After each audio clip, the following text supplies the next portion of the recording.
Hellfest recently came and went from theaters, and I finally got a chance to check it out. It's about a group of friends stalked by a killer at a horror amusement park during the Halloween season. Directed by Gregory Plotkin, the film was billed as a throwback to 80s slasher movies. It had quite a bit of hype in horror circles upon its release. So after the killer murders someone in the opening scene, we're introduced to the main characters. Right off the bat, they are all pretty obnoxious. It's hard to explain, but a lot of the dialogue sounds like it was written as annoying improv.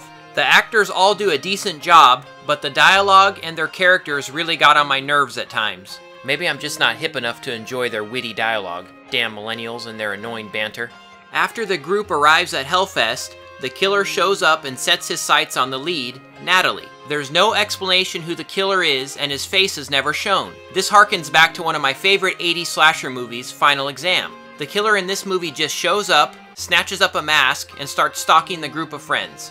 I really loved this aspect of the film. So often these days, movies want to over-explain everything. In this, we're given no explanation of the killer's motive, and I think that's great. He's referred to as the Other in the credits and promotional material for this film, a spin on Michael Myers' The Shape nickname, I bet. The killer's mask is great and pretty creepy looking. The many scenes of him staring at the characters and stalking them are very effective. Speaking of the characters, is it me, or do the two main guys look like straight-to-video versions of Sam and Dean from Supernatural? I thought they did anyway. There are lots of scenes where the friends think the killer is part of the haunted attraction, and they're pretty effective. One scene has the killer murdering someone in front of Natalie, and she thinks it's part of an act. It's a good sequence and pretty creepy. The death scenes are pretty well done, with the best one being Death by Mallet. Being a slasher movie, the script has to come up with reasons for characters to split off and be killed. This is one of the weaker aspects, with one scene in particular standing out. Natalie's love interest, Gavin, leaves the group because he wants to get her a stuffed animal. After trying to get one from the carnies and failing, he actually sneaks into a deserted area and steals one. Really? He's gonna go that far for a stuffed animal? Tony Todd has a brief cameo in the film as a weird carnival barker character. It's a cool little scene, and it's always nice seeing these horror legends in current movies. So the climax is a bit of a letdown. After lots of build-up, the last two deaths end as quick stabbings. Natalie, the final girl, doesn't have a whole lot to do during her showdown with the killer.